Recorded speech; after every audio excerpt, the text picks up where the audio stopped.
இப்போது புதிய அறிமுகம் அச்சி ஹோட்டல் சாம்பார் 50 கிராம் ரூபாய் 20 மட்டுமே. அண்ணா பல்கலைக்கழக விடுதி நேரத்தில் மாற்றமில்லை என்றும் வளாகத்தில் மாணவர்கள் மிதிவண்டிகளை பயன்படுத்த வேண்டும் என்றும் தெரிவிக்கப்பட்டுள்ளது. அண்ணா பல்கலைக்கழகத்தின் நேரடி கட்டுப்பாட்டில் சென்னையில் இயங்கக்கூடிய 4 கல்லூரிகளின் முதல்வர்களுக்கு பல்கலைக்கழக பதிவாளர் பிரகாஷ் சுற்றறிக்கை அனுப்பியுள்ளார். அதில் ஆசிரியர்களும் மாணவர்களும் பின்பற்ற வேண்டிய நடைமுறை குறித்து தெரிவிக்கப்பட்டுள்ளது. மாணவர்கள் இருசக்கர வாகனங்கள் மற்றும் கார்களை பல்கலைக்கழக வளாகத்தில் பயன்படுத்துவதை தவிர்த்து மிதிவண்டிகளை பயன்படுத்த பரிந்துரைக்கப்பட்டுள்ளது. பல்கலைக்கழக வளாகத்தில் வேலை பார்க்கும் தொழிலாளிகள் வேலை நேரத்திற்கு பிறகு தங்கக்கூடாது. வெளி ஆட்களின் வாகனங்கள் நிறுத்த அனுமதி இல்லை என்றும் தெரிவிக்கப்பட்டுள்ளது.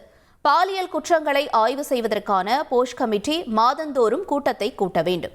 பாலியல் வன்கொடுமை சம்பவத்திற்கு பிறகு விடுதி நேரத்தில் கட்டுப்பாடு விதிக்கப்படும் என எதிர்பார்க்கப்பட்ட நிலையில் நேரமாற்றம் இல்லை எனவும் பதிவாளர் தெரிவித்துள்ளார். ஜொமேட்டோ, அமேசான், ஸ்விக்கி நிறுவன ஊழியர்கள் வளாகத்திற்கு உள்ளே வர அனுமதி இல்லை என்றும் அவர்கள் வாயில் வரை மட்டுமே அனுமதிக்கப்படுவார்கள் என்றும் பதிவாளர் உத்தரவிட்டுள்ளார்.